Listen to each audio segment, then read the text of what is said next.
Hello students, अभी हमने पढ़ा था एवरेज प्रॉफिट मेथड और पास्ट एडजस्टमेंट्स जब एवरेज प्रॉफिट मेथड होता है तब। अब हम आगे पढ़ रहे हैं वेटेड एवरेज प्रॉफिट मेथड और इसके बाद पढ़ेंगे weighted average profit method when past adjustments are made. तो अभी simple weighted average profit method है। ये मेथड कैसे होता है, कैसे इसका फॉर्मूला बनता है, ये मैं शुरू में ही बता चुका हूँ आपको। तो ये क्वेश्चन है, ये करते हैं और उससे आपको और क्लियर हो जाएगा कि किस तरह इस क्वेश्चन को सॉल्व करना है। तो देखिए जो क्वेश्चन है, profits of a firm for the year ended 31 March for the last 5 years were 31 March 2015 का 20,000, फिर 2016 का 24,000, 17 का 30,000, 18 का और उसके बाद 19 का दे रखा है। तो calculate value of goodwill on the basis of 3 years purchase of weighted average profit after assigning weights 1 2 3 4 5 and respectively to the profit for the year ended 31 March 15 16 17 18 19। मतलब जो पहला साल है 2015 शुरुआत का है, उसका वेट 1 रहेगा, नेक्स्ट का 2 रहेगा और इस तरह रेस्पेक्टिवली रहेगा। तो अब हम क्या करेंगे, हम सबसे पहले इसके लिए फॉर्मेट बनाते हैं। देखिए मैंने आपको बताया था ईयर के सामने नॉर्मल पास बिजनेस प्रॉफिट जो कि हमें क्वेश्चन में दे रखा है। इसके बाद जो आपको वेट बताया हुआ है 1 2 3 4 5 हर ईयर का, उसके सामने लिख देंगे। उसके बाद हम प्रोडक्ट निकालते हैं। प्रोडक्ट मतलब क्या, normal past business profit into wait. अब हमने 20,000 मल्टीप्लाइड बाय 1 किया तो 20,000 प्रोडक्ट आया, 24,000 इंटू 2 किया तो 48,000 प्रोडक्ट आया, 30,000 इंटू 3 किया तो 90,000 प्रोडक्ट आया। इसी तरह 1 लाख और ये 90,000 आया। फिर हमने क्या किया, टोटल निकाल लेंगे वेट का। तो ये 5 + 4 + 3 + 2 + 1 करेंगे तो 15 आ गया और इनको ऐड करेंगे सबको तो टोटल आएगा 3,48,000 प्रोडक्ट का टोटल। अब ये जो टोटल है हमारा जो है वेटेड एवरेज प्रॉफिट पहले हम फाइंड आउट करेंगे, उसके बाद गुडविल निकाल पाएंगे। तो वेटेड एवरेज प्रॉफिट कैसे निकलेगा, टोटल ऑफ प्रोडक्ट मतलब ये divided by total of weight मतलब ये। तो 3,48,000 divided by 15 is equal to 23,200। ये आया वेटेड एवरेज प्रॉफिट। अब गुडविल क्या कहती है, गुडविल होता है weighted average profit into number of years purchase. Weighted average profit मतलब 23,200 into number of years purchase. Question में दे रखा है हमको, जो लिखा है calculate value of goodwill on the basis of 3 years purchase. तो जो 3 इयर्स परचेज है वो ये मल्टीप्लाई करके हमारा आएगा 69,600 गुडविल। इसी तरह अब हम नेक्स्ट क्वेश्चन देखें। A and B are partner sharing profits and losses in the ratio of 5:3। On 1st April 2019, she is admitted to the partnership for 1/4 share of profits. For this purpose, goodwill is to be valued at 2 years purchase of last 3 years profit after allowing partners remuneration. Partner को salary देने के बाद की जाएगी goodwill की calculation. मतलब profit में से जो पार्टनर की सैलरी है वो दे देंगे, उसके बाद उस प्रॉफिट को यूज करके गुडविल की कैलकुलेशन करेंगे। ठीक है, तो profits to be weighed 1:2:3, the greatest weight being given to last year. तो हमको बता दिया 1:2:3 वेट है और लास्ट जो ईयर है उसको सबसे ज्यादा वेट मिलेगा, मतलब 3 मिलेगा। इसका मतलब उससे पहले वाले को 2 और सबसे पहले वाले को 1 वेट मिलेगा। Net profit before partners remuneration were ₹2 lakh 2016-17 का, 17-18 का 2,30,000, 18-19 का 2,50,000। The remuneration of the partners to be estimated ₹90,000 per annum. Calculate amount of goodwill.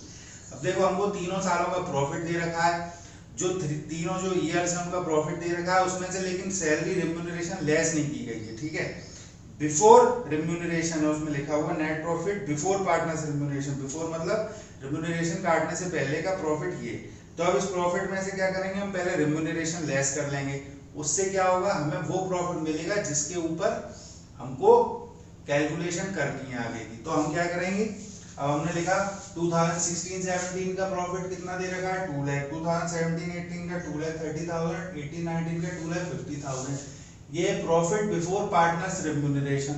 ठीक, अब इसमें से हम रेम्यूनरेशन लेस कर देंगे। जो भी हमको एक साल की 90,000 है तो हर साल 90 लेस किया तो प्रॉफिट आफ्टर पार्टनर्स रेम्यूनरेशन ये आ गया 1,10,000, 1,40,000, 1,60,000। अब इसमें हम calculation of weighted average profit कैसे करते हैं, सिंपल वही फॉर्मेट ईयर लिखेंगे, नॉर्मल पास बिजनेस प्रॉफिट, ये वाला प्रॉफिट हम यहाँ पर लेंगे 1,10,000, 140 और 1,60,000। वेट हमको बता ही रखा है, जो लास्ट ईयर है उसका वेट 3 रहेगा, तो 3 और उसके पहले वाले का 2, उसके पहले वाले का 1। तो ये जो normal past business profit multiply by weight करेंगे तो प्रोडक्ट आ जाएगा। फिर हम क्या करेंगे, टोटल करेंगे, वेट का टोटल करेंगे प्रोडक्ट का, total of product divided by total of weight is equal to rupees 1,45,000 आ गया वेटेड एवरेज प्रॉफिट। अब गुडविल कैसे निकलेगी, weighted average profit into number of years purchase. अब number of years purchase question में दे रखा है 2, देखो ये लिखा है सेकंड लाइन में, for this purpose goodwill is to be valued at 2 years purchase of last 3 years profit, मतलब 2 इयर्स परचेज। तो हमने क्या किया, जो भी वेटेड एवरेज प्रॉफिट आया उसको नंबर ऑफ इयर्स परचेज से हमने मल्टीप्लाई किया तो 2,90,000 गुडविल आ गई। इजी था।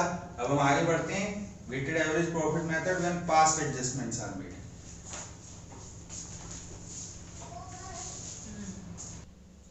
तो अब हम आगे बढ़ रहे हैं, वेटेड एवरेज प्रॉफिट मेथड के अंदर जब पास्ट एडजस्टमेंट हो, जब कोई एडजस्टमेंट करने हो प्रॉफिट डिस्ट्रीब्यूट होने से पहले। तो अब ये क्वेश्चन देखिए आप, calculate goodwill of a firm on the basis of 3 years purchase of the weighted average profit of the last 4 years. 3 years purchase है, ठीक है, लास्ट 4 इयर्स का प्रॉफिट दिया है। The profit for the last 4 financial years 2016 तो 31 मार्च को 25,000, 2017 को 27,000, 18 को 46,900 और 19 को 53,810। The weights assigned to each year are 2016 को 1, 2017 को 2, 2018 को 3, 2019 को 4, ये weight दिया है, ठीक है। You are supplied the following information, ये information दी गई है। On 1st April 2016, a major plant repair was undertaken for ₹10,000, which was charged to revenue. The said sum is to be capitalized for goodwill calculation subject to adjustment of depreciation of 10% of reducing balance method. क्या है अभी समझाता हूँ। The closing stock for the years ended 31st March 2017-18 was ever valued by 1,000 and 2,000 respectively. To cover management cost, an annual charge of ₹5,000 should be made for purpose of goodwill valuation. तो अब देखो, सबसे पहले तो हमें normal past business profit निकालना पड़ेगा। जब वो निकलेगा उसके बाद हम वेटेड एवरेज प्रॉफिट निकालेंगे, वेटेड एवरेज प्रॉफिट निकालेंगे उसके बाद हम गुडविल निकाल पाएंगे। तो ये जो प्रॉफिट दिया है इससे हम पहले नॉर्मल पास बिजनेस प्रॉफिट निकालेंगे। तो सबसे पहले जो प्रॉफिट हमें दिया है 25,000, 27,000, ये जो दिया है ये हमने लिख दिया, ठीक। अब क्या कह रहे हैं, वो रिपेयर्स जो प्लांट में हुए थे, ठीक है, प्लांट में जो रिपेयर हुए थे, जो प्लांट का में काम हुआ था रिपेयर का, वो which was charge to revenue, वो रेवेन्यू में से चार्ज कर दिया, मतलब जो प्रॉफिट है उसमें से वो चार्ज कर दिया। सबसे पहले आप प्रॉफिट और लॉस को समझ लो कि कोई चीज, सिंपल सी बात है कि अगर कोई समोसे बनाने वाला है तो वो मैदा, नमक, आलू खरीद के लाता है, तेल लाता है, समोसे बनाता है, तलता है और बेचता है। मान लो सामान 100 रुपए का लाया और समोसे बना के उसने 150 के बेच दिए तो 50 रुपए उसको प्रॉफिट हो गया, ठीक। अब इसी में उसकी कढ़ाई टूट गई या उसका सिलेंडर खत्म हो गया, ये सारी चीजें, वो जो प्रोसेस है कि सामान लाके बेचने में जो प्रॉफिट कमाना है उसमें से इन खर्चों को उस प्रॉफिट में से नहीं हम डिवाइड कर सकते, नहीं हटा सकते, क्योंकि प्रॉफिट तो अपनी जगह है, नहीं तो पता कैसे चलेगा। अच्छा एक बात बताओ, सुबह तुम 100 रुपए का सामान लाए थे, शाम को तुमने 150 रुपए कमाए, मतलब 50 रुपए प्रॉफिट हुआ। लेकिन दिन में कुछ और हो गया, मान लो कि तुम्हारी दुकान का पंखा खराब हो गया या लाइट खराब हो गई, तो उसमें तुम्हारे 50 रुपए खर्च हो गए।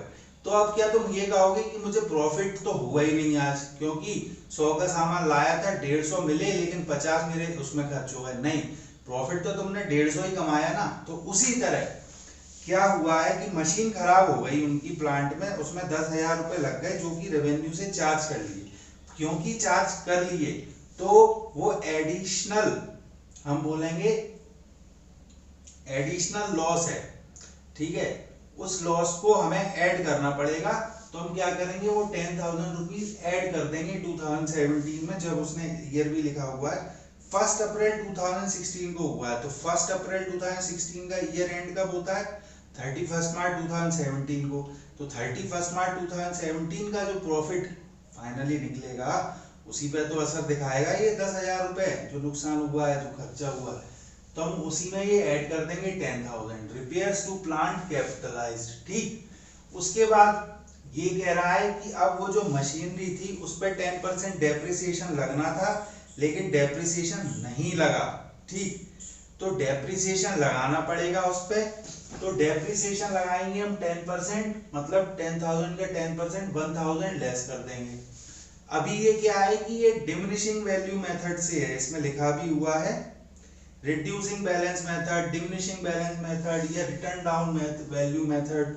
ये सारे जो मेथड होते हैं इनका मतलब क्या होता है आप पढ़ चुके होंगे पहले भी।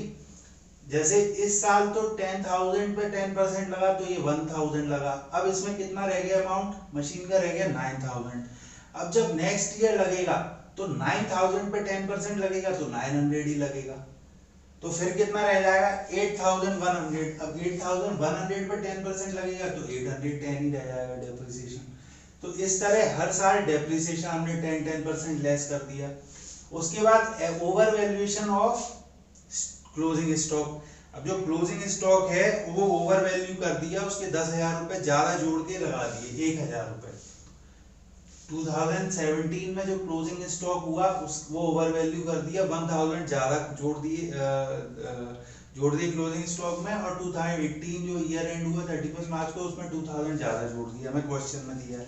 तो हम क्या करेंगे, वो जो हम जोड़ दिया था वो हम लेस कर देंगे, 1,000 यहाँ से लेस कर देंगे, 2,000 यहाँ से लेस कर देंगे। अब क्योंकि क्लोजिंग स्टॉक की वैल्यू हमने कम की है तो उनके नेक्स्ट ईयर के ओपनिंग स्टॉक की वैल्यू हमें बढ़ानी पड़ेगी, क्योंकि स्टॉक की वैल्यू तो वही रहेगी ना। बस उनका कहना है कि आपने क्लोजिंग स्टॉक में गलती से ज्यादा कर बढ़ा दिया जबकि वो ओपनिंग स्टॉक में बढ़ाना था।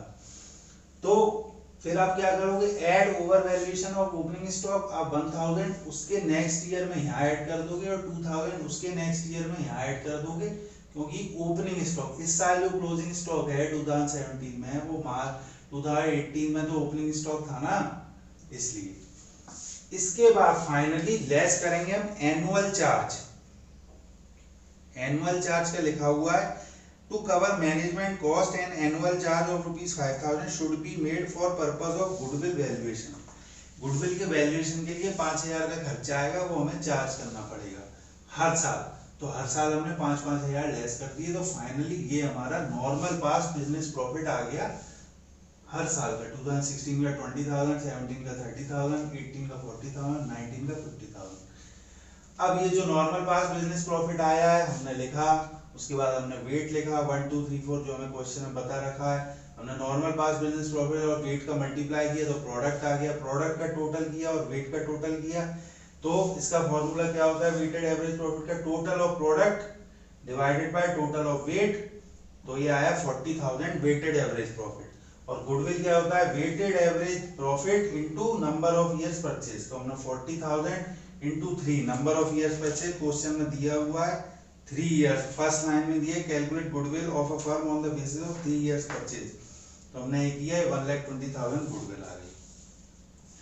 सिंपल है, ये जो चीजें हैं इनको आपको थोड़ा समझना पड़ेगा। ये जो लैंग्वेज है इसको आप बार बार पढ़ो, एनालाइज करो, खुद सोचो, तो आप फाइनली समझ जाओगे कि इसका क्या मीनिंग है, कि क्यों कह रहा है। इसी तरह वो कभी और कुछ भी कह सकता है आपसे क्वेश्चन में, एक दो टर्म्स चेंज कर सकता है। तो आपको इतना समझना पड़ेगा कि जो भी चीज हो रही है उसका क्या असर पड़ेगा क्वेश्चन के ऊपर। अब हम नेक्स्ट क्वेश्चन ये सॉल्व करेंगे। ये क्वेश्चन है Dinesh and Mahesh are partners.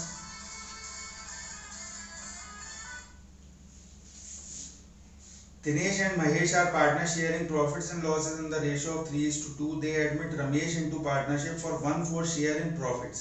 Ramesh brings in his share of goodwill in cash. Goodwill for this purpose shall be calculated at 2 years purchase of the weighted average normal profit of past 3 years. देखो आप लोगों को question समझना शुरू कर देना चाहिए। आपको खुद क्वेश्चन पढ़ो, उसको समझो क्या लिखा है, आराम से पढ़ो, 10 बार पढ़ो। अगर आप क्वेश्चन को समझना शुरू कर दोगे आपके लिए बहुत इजी हो जाएगा ये सारे प्रॉब्लम सॉल्व करना, ठीक है। तो क्वेश्चन को समझने पे ध्यान दिया करो। दिनेश महेश पार्टनर थे, शेयरिंग प्रॉफिट 3:2 में शेयर करते थे। उनको रमेश को लाए पार्टनरशिप में, एक नया एडमिशन 1/4 ऑफ शेयर प्रॉफिट में, ठीक है। इसके लिए Ramesh brings in his share of goodwill in cash, Ramesh cash में लाया गुडविल।